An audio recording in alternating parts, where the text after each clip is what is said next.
In the last session, I introduced you to my world and what MS says when I speak to the body through hypnotherapy. Today, we're going to look at the 5 key groups of beliefs and behaviors that I see over and over that characterize MS personality. So let's begin. The first key belief, and one of the participants last week in the group session asked about this trait, is the need to be strong, self-reliant, and independent. I can handle everything. I don't need to ask for help. I don't want to ask for help. Let me give you an example. Many years ago, my mom came to see me when I was living in London, and her flight was coming pretty early and I would still be at work. So we arranged it so that she would arrive in London airport and she would actually get the tube to come to my apartment because I didn't live that far away from the airport. So when I got home that night, I asked, how was the flight? How was your adventure to get to my apartment? And she said, Eva, I already love London. She goes, it was incredible. I got to the airport. I followed the instructions to get to where the tube was.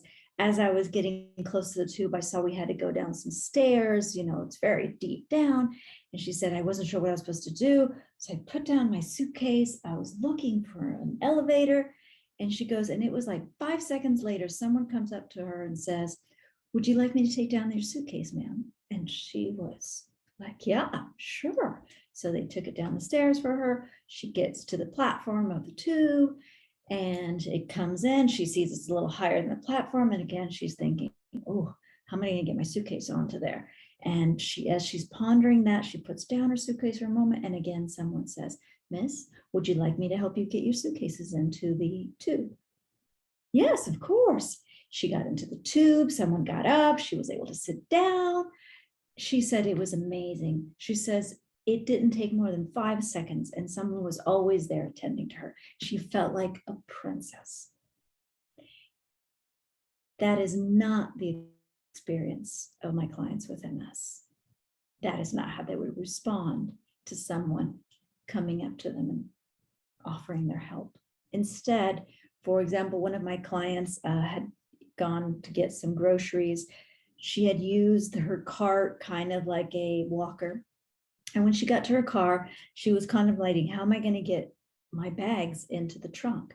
And as she was contemplating this, someone came up to her and says, Miss, can I help you put your bags into the trunk?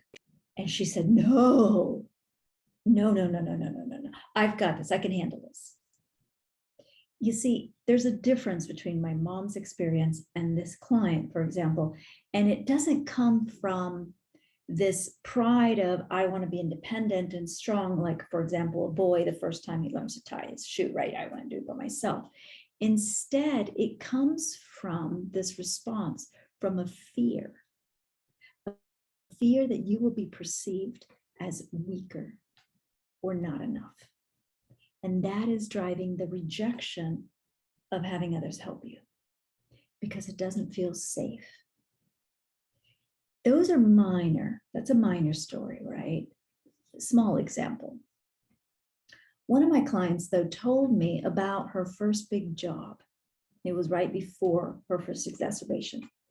She had worked so hard and put in so many long hours that she kept getting promoted. And she was given more and more responsibility.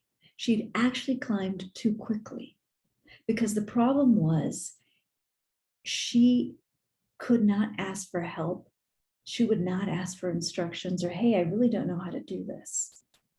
And it got to the point that she had so much responsibility and she did not know how to fulfill her job position. That come Sunday nights, she would be trembling, just thinking about, I got to be at work tomorrow and I don't know what's going to happen. And what if this happens and that happens? I have no idea how to deal with that. And for her, it was just impossible to think or even, to ask somebody, hey, how do you do this? Now, there's a flip side to this uber independence. And that is that it's not an independence like, I just want to be left alone. I'm just going to tend to myself. I don't want to know anything about anyone. Instead, there's a I don't have needs kind of independence. I don't need anyone. Yet, if they see someone that has needs or they feel that you are hurt or struggling, they will bend over backwards to help you, to the point that they will forget to eat, they will forget to sleep, anything just to help you out. And I have stories and stories about this happening. But I wonder, what are some of your stories? The second trait I see, I'm going to describe it like Stephen Kessler describes it in his book, The 5 Personality Patterns, because it describes it quite well. And it's that my clients with MS have no good enough meter. What does that mean? I find that over and over, there's this common underlining belief that I am not good enough. And there's this inner and persistent inkling that I could have done better. Let me give you a personal example just to get my point and show you just how much this belief could cause you stress. A while ago, I asked my sister to check a blog post I had written. I was very proud of the article and I wanted to see what she thought about it. And she comes back to me and she says, well, you've used this word too much. The photo isn't aligned with the text. You might want to give another example to the point there. You didn't do enough subheadings. And I was thinking, oh my God, she thinks the article's awful. She's trying to make it work. And I asked her, I go, is it that bad? And she was like, oh no, it's great. But I mean, you asked me to check it, so I had to come back with something. That experience, always coming back with something more to do, is the inner world of my MS clients. Their minds are constantly finding fault, constantly looking at what could be even better. One client told me that even after she's turned in a project, she will continue that evening ruminating about, did I do enough? Another one admitted to me that no matter how much he does, he always wrestles with going to sleep because he feels there's so much more he could have done, right? There's always this feeling that he hasn't accomplished enough. These are minor examples, but this can show up also in things like regret and guilt for something you've done 20 years ago. Thinking or assuming that at the age of 20, when we're still not fully an adult, there's this assumption that you could have done better, you could have chosen better, instead of realizing that it was probably the best you could have done at that time in your life with the experiences and the maturity you had. So in your life, what do you regret? How does not feeling you've done enough drive your persistent need to do and do better and better and better? The next characteristic of the MS personality, if this kind of continues with what we've just talked about, is this compulsive doing. You just can't stop. Now I've found that this one seems to come from an underlying belief that my worth, my value, my lovability is determined by my performance, is determined by what I do and how successful I am.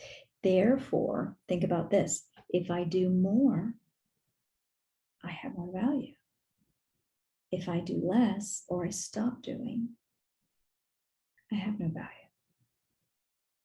This is what's called conditional love versus unconditional love, in which you know that you're loved no matter what you do or don't do or breathe or don't, whatever, right?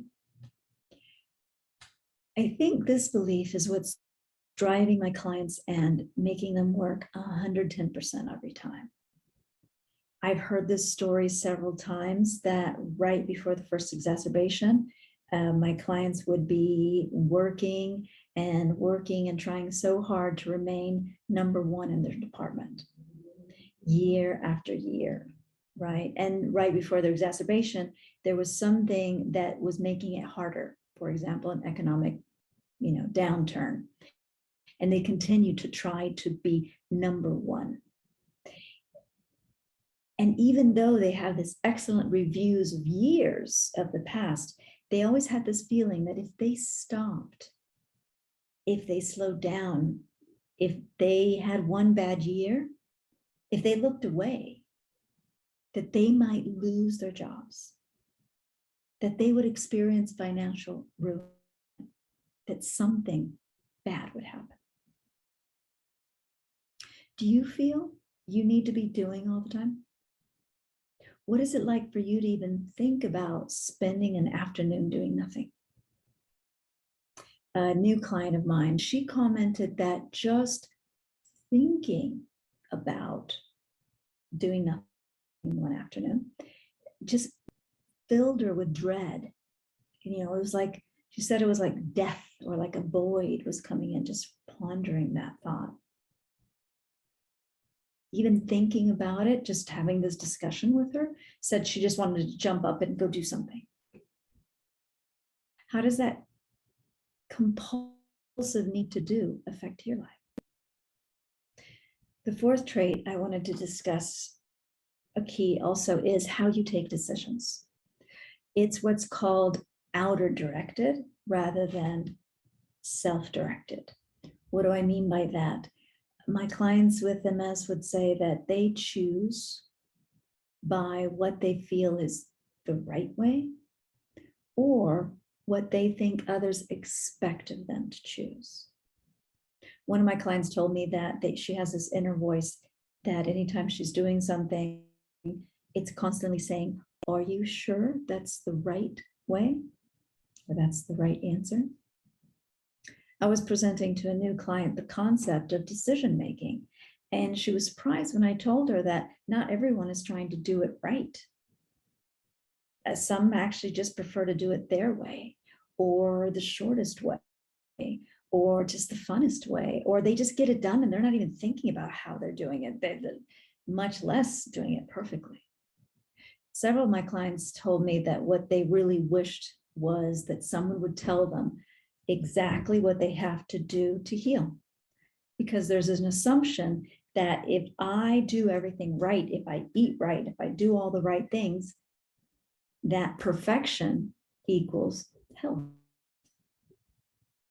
And this decision making based on the right way or based on what you think others expect from you doesn't just affect food choices, for example. It also affects career.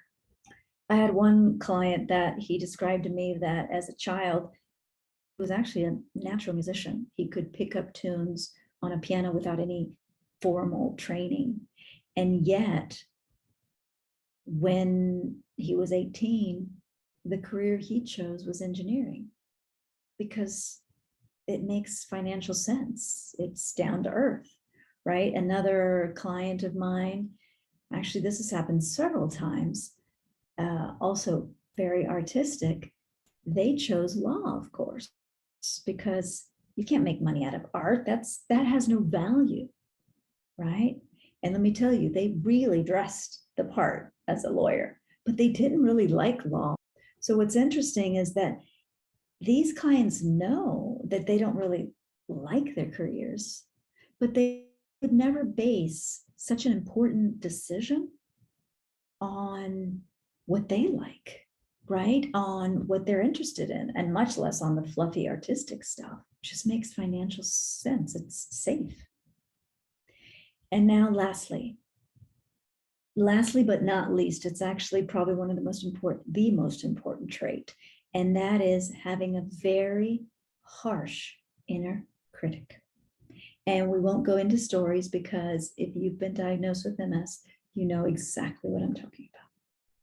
What I do want to point out is that if you review the other 4 traits we just talked about, you will see how the inner critic participates heavily in each one of these areas. It makes sure you don't ask for help. It keeps prodding you and making you have doubts about your worth, or if you've worked enough, or if you could have done it even better. It constantly pushes you, and it's always asking, are you sure? Now, all these traits can create intense inner stress, but these are also very powerful resources. And when used responsibly, they can support your healing rather than be the cause or the source of the havoc going on in your body. So in the next video, we're going to look at how these traits were developed. This is Eva Clark of Healing Multiple Sclerosis.